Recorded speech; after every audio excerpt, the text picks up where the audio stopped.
Sometimes I wonder how OBGYNs who identify as pro-life are able to provide informed, patient-centered care.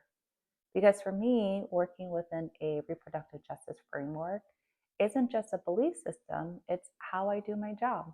I've taken care of patients in some of the most complex and heartbreaking scenarios. I've provided prenatal care and even performed a C-section for a patient who was just 10 years old. And I've also provided abortion care for patients that young. If I were pro life, I generally don't know how I would have been able to navigate those situations without causing harm. I've had patients arrive to the emergency room in the middle of a pregnancy loss, bleeding heavily.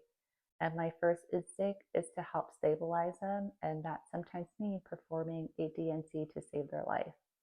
So there isn't any space for personal judgment, only compassion and clinical expertise. I remember having a patient in the ICU with a rare condition that caused her to have severe blood clots, sometimes blood clots even in her brain. She was in her early 20s and pregnant, and the pregnancy actually worsened her condition, increasing her risk of having more strokes and potentially even dying. Supporting her meant helping making the safest medical decision, and that meant ending the pregnancy. And she was able then to live because she had an abortion.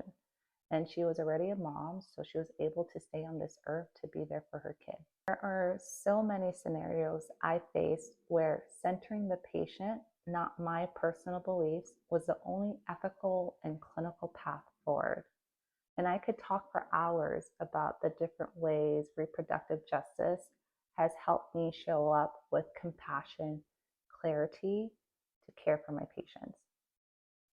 Because at the end of the day, my job isn't to control my patients, it's to support them, to offer every option, to honor their dignity. And I just don't know how someone with a rigid pro life stance can do that without crossing the line into harm.